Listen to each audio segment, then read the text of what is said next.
Bonsoir et bienvenue dans l'Africa Newsroom. À la une de l'actualité ce soir, premier tour de l'élection présidentielle à Madagascar ce mercredi 7 novembre. Les premiers résultats provisoires sont attendus d'ici vendredi. La proclamation des résultats officiels est annoncée pour le 28 novembre pour cette présidentielle dominée par d'anciens présidents de la République, alors que les Malgaches martèlent la nécessité de changement pour le prochain quinquennat. On en parle dans le débat.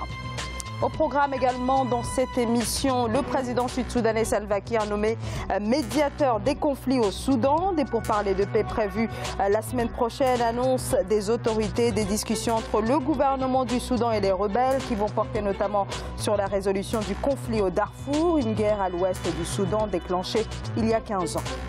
Et le bras de fer qui se poursuit entre les vendeurs à la sauvette et le gouvernement en Côte d'Ivoire. Des vendeurs toujours déclarés persona non grata dans la capitale Abidjan. Pour débattre de ces actualités avec moi sur ce plateau, Monsieur Antoine Louis Rodriguez, bonsoir. Bonsoir. Vous êtes écrivain et voici vos dernières publications en 3 tomes, les chroniques de Pointe-Noire. Donc voici les 3 tomes en question et les derniers, donc Mutation sociale assumée. Merci à vous, merci d'avoir accepté notre invitation. Merci. Et à mes côtés également, Monsieur Abdelkerim Yacoub Koundougoumi, bonsoir. Bonsoir. Vous êtes coordinateur du pacte et directeur Afrique centrale de l'Organisation internationale Internet sans frontières. Merci à vous également d'être avec nous. Et à mes côtés, Monsieur Jean-François Kandikombe, bonsoir. Bonsoir, Zahra. Donc Jean-François, éditorialiste d'Africa 24. Et on commence tout de suite par notre premier débat.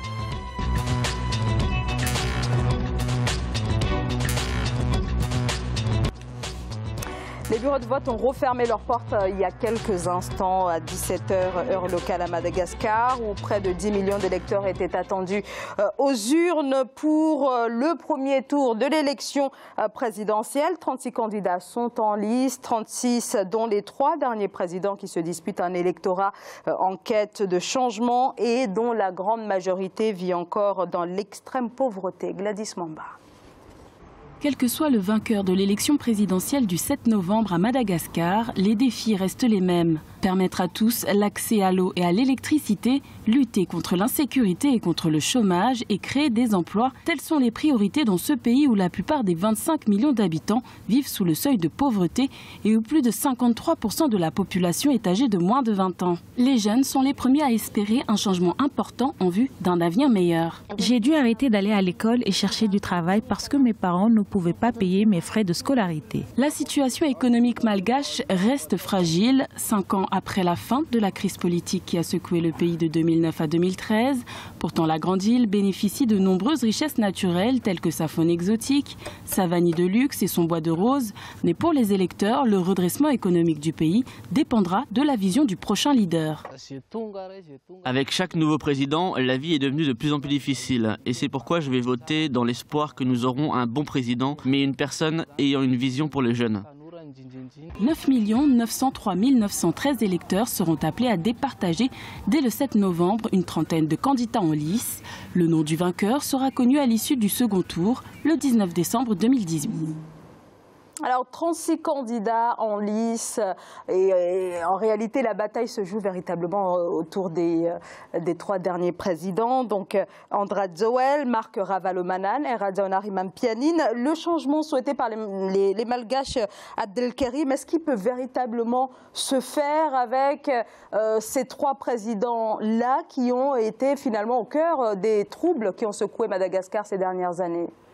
Est-ce que ce changement voulu par les Malgaches ne nécessite pas un renouvellement en profondeur de la classe politique? Quand on regarde le parcours de tous ces 3 leaders qui sont en pole position de pouvoir remporter cette élection, je ne pense pas que ça va changer quoi que ce soit. Pour moi, pour que ça change, il faut que les électeurs, les citoyens, comprennent l'enjeu de ces élections et puissent voter et s'exprimer par rapport aux attentes qu'ils ont eux-mêmes pour l'avenir de leur foyer et de leur avenir économique et social. Mais le problème, c'est qu'on voit très bien depuis le début de l'élection pourquoi ces 3 leaders se sont imposés, parce que le moyen utilisé dans cette campagne, c'est démesuré. Je crois que c'est à peu près 180 millions de dollars qui ont été utilisés dans un pays où la pauvreté est endémique, où les citoyens sont pauvres.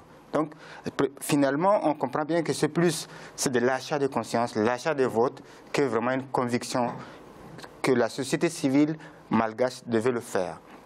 Je crois que là où ce qui se passe en ce moment, c'est la société civile malgache qui est responsable normalement de la conscientisation des citoyens pour un choix qui pouvait les aider à choisir un candidat qui leur permettra non pas d'avoir des choses immédiatement, mais un candidat qui changera leur vie. Antoine Louis Rodriguez, Kendrick. Oui. Ce qui est aberrant, c'est les moyens colossaux financiers mis pour une élection présidentielle alors que Madagascar fait partie des pays les plus pauvres du monde. Donc on n'arrive pas à comprendre que ces 3 vieux présidents, des anciens présidents, puissent venir à coups de millions de dollars pour solliciter l'aval des peuples déjà affamés. Quand on déclare par exemple que 9 habitants sur 10 à Madagascar vivent dans l'extrême pauvreté. Alors je ne comprends pas cet abus financier pour simplement une élection présidentielle avec des vieux présidents qui ne changeront pas la donne de Madagascar. Madagascar a toujours trempé dans la pauvreté. Depuis 58 ans que ces gens-là dirigent, rien n'a jamais changé dans ce pays-là, dans cette île. Alors je ne vois pas l'intérêt. Jean-François. Alors, je crains de devoir dire la même chose que ce que vos auditeurs, téléspectateurs viennent d'entendre. Bon, la question, est-ce que quelque chose va changer ? Je voudrais commencer par dire que Madagascar est un cas type. C'est un cas type, il n'est pas le seul en Afrique sur cette problématique-là des élections et du changement. Mais c'est un cas qui est intéressant, peut-être pas pour les Malgaches, parce qu'ils en souffrent, eux. Moi, ce que je voudrais mettre en avant, c'est qu'on a là le schéma type de 2 temps politiques dans nos pays. Il y a le temps des élections, et ensuite il y a le temps de l'exercice du pouvoir. Et si l'on veut un vrai changement, le changement ne se décide pas seulement au moment de l'élection, surtout qu'au moment de l'élection, on l'a déjà dit tout à l'heure, maintenant la pratique consiste à acheter les âmes, à acheter les votes, et on peut comprendre une population qui est démunie de tout. Aujourd'hui, quand on va dans les fins fonds de Madagascar, on va trouver des gens, de quoi ils s'habillent. Ils s'habillent des t-shirts des élections de 2013. Ils sont sûrs que pendant ce temps-là, ils vont faire leur marché auprès de tous les candidats. Ils vont pouvoir manger à leur faim, faire un peu de provisions, etc. Et il y a ce court-termisme-là qui permet à celui qui arrive au pouvoir ensuite de faire à peu près ce qu'il veut. Parce que le véritable enjeu du changement, c'est quoi? C'est qu'il y ait des contre-pouvoirs. On a parlé tout à l'heure de la pauvreté, on a parlé des ressources naturelles, etc. Mais la clé de tout ça, c'est de la bonne gestion. La gestion dans l'intérêt public, la gestion dans l'intérêt général. Or, Madagascar, en plus des crises qui ont été évoquées tout à l'heure, Madagascar se signale, comme beaucoup de pays africains, par la corruption galopante. On ne sait pas combien de personnes proches du pouvoir ont fêté dans les 10 ans qui viennent de passer leurs milliards, alors que nous sommes dans un pays pauvre. Donc, vraiment, la société civile a beaucoup à faire, mais la société civile seule ne va pas y arriver. C'est une tâche colossale de dresser ces contre-pouvoirs-là, d'abord institutionnels, et de faire en sorte que lorsque ces contre-pouvoirs institutionnels ne marchent pas, que les contre-pouvoirs sociaux, la société civile, puissent peser. Oui, moi je n'ai pas dit uniquement la société civile, je disais que la société civile fait partie des acteurs qui devront être en première ligne pour permettre, avec justement ce qui est très important que vous n'avez pas évoqué, c'est que par rapport aux crises précédentes, cette fois-ci, en tout cas, j'ai beaucoup espoir que ça va bien se passer. Pourquoi ça va se bien passer? Parce que 2 grands acteurs qui ont d'ailleurs l'armée qui maintenant commence à être neutre, un peu républicaine, même si elle n'est pas comme il se doit, cette armée-là pourra permettre maintenant que les élections puissent aller jusqu'au bout normalement, qu'aucun candidat ne puisse se déclarer président avant la déclaration de la commission et que l'Église, qui est très importante et beaucoup d'influence qui s'est imposée comme médiatrice dans ces crises, puisse aussi prendre position pour mener à un apaisement. Je crois qu'il faut arriver à un apaisement. Alors la question, c'est aussi l'après-élection. Oui, justement. Quand on sait que ces trois présidents sont au cœur quand même des troubles qui sont déroulés sur la grande île. Est-ce que le retour de l'un d'entre eux ne va pas relancer justement un nouveau cycle de crise politique à Madagascar? Mais ça dépend de quel retour, comment ces retours-là s'y fait. Si c'est un retour comme dans le précédent, ça veut dire que par la force, par la rue ou par la manifestation ou par un coup d'État, ça c'est différent. Mais si c'est un retour sur une élection transparente, crédible et garantie par l'armée et l'Église qui sont aussi médiatrices, dont l'Union africaine et la communauté internationale sont en train d'accompagner cette île qui est en train de sortir d'une longue période de crise très sanglante. Et je crois que c'est ça qui fera que la sortie de cette élection permettra de savoir si on va aller vers l'apaisement qui permettra justement maintenant d'aller vers ce que vous dites. Jean-François voulait intervenir. Oui, Zahra, aujourd'hui je vais être celui qui ne sera pas optimiste du tout. C'est un rôle qui correspond un peu à une conviction, pas seulement sur le cas de Madagascar. À Madagascar, qu'est-ce qui se passe? Nous avons affaire, les trois que nous avons cités, que vous avez cités, les deux anciens présidents et le président sortant. Ce sont des personnes qui appartiennent à une classe politique qui considère que la politique est un métier. Ils n'ont pas autre chose à faire. Et quel est l'enjeu de l'accès au pouvoir? L'enjeu, c'est accéder aux richesses du pays pour pouvoir faire de la prédation. C'est de ça qu'il s'agit. Pour entretenir une clientèle, pour entretenir des relations à l'extérieur qui ne sont pas tout à fait dans la bonne norme de la bonne gouvernance. À partir de ce moment-là, lorsqu'on perd les élections, on perd plus que des élections. C'est pour ça que je souhaite qu'on aille vers l'apaisement, je souhaite que les élections se déroulent bien, et je souhaite surtout que ceux qui auront perdu dans les urnes prennent acte qu'ils ont perdu et n'essayent pas, par d'autres voies de contournement, d'accéder à nouveau au pouvoir. Antoine Louis Rodriguez. Oui, ce n'est pas de simples élections dont il s'agit, c'est un enjeu plus qu'électoral, parce que là il s'agit aussi d'enjeux financiers colossaux. Si vous êtes élu président de la République, à Madagascar, vous serez vraiment loin d'être, inquiété par le fisc, puisque c'est vous qui détenez le pouvoir. Donc, vos millions sont à l'abri. Tandis que le perdant, lui, il est poursuivi. On a vu ça, par exemple, avec Ange Razoel. Une fois élu, c'est Eri qui a pris le pouvoir par un coup d'État. Et justement... Non, pas par un coup d'État. Non, il y a eu un coup de force. Eri n'a pas pris de coup par coup d'État. Non, il y a eu un coup de force. Il y a une élection. C'est Razoel qui a pris par un coup de force dans la communauté internationale. Merci de me le rappeler. Mais une fois que Razoel a pris le pouvoir, qu'est-ce qu'il a fait? Par la rue. Il a poursuivi l'autre, son prédécesseur. Oui, son prédécesseur, il a poursuivi. Marc Ravalomanan. Voilà, justement, pour qu'il perde tout ce qu'il avait comme bénéfice. Non, ça, c'est des règlements des comptes. Mais c'est des règlements de comptes, c'est juste là. C'est pour ça que j'insiste là-dessus, c'est au-delà de l'élection présidentielle. C'est les enjeux financiers qui sont là. L'enjeu actuel, quand on voyait les forces en présence. Les forces en présence, aujourd'hui, à Madagascar, ce sont trois forces qui s'affrontent. Mais le président sortant était un allié de Rajoel. Et Rajoel a soutenu M. Eri d'arriver au pouvoir, qui aujourd'hui est devenu son adversaire. Mais moi, je crois que les principaux leaders, c'est Rajoel et Marc Ravalomanan qui s'affrontent. Maintenant, moi, quand j'ai dit que c'est la société malgache qui décide, c'est la société malgache qui choisit. Maintenant, il faut aider cette société malgache à pouvoir avoir un contre-pouvoir, comme l'a dit tout à l'heure, de pouvoir maintenant imposer sa volonté ou demander des comptes. Il ne faut pas que ce soit des clivages politiques, ethniques ou régionalistes qui influencent les élections. Et ce que vient de dire, pour moi, ce que vient de dire Abdelkerim est vraiment fondamental. Les contre-pouvoirs sont une nécessité dans ce pays parce que on n'a pas le temps de le développer ici. Mais les années qui viennent de passer, les 10 années qui viennent de passer, j'ai eu la curiosité d'aller lire notamment les rapports qui étaient rendus à la Commission des droits de l'homme des Nations Unies, les rapports qui avaient été faits ici ou là. On est allé de scandale en scandale, de scandale financier en scandale de corruption.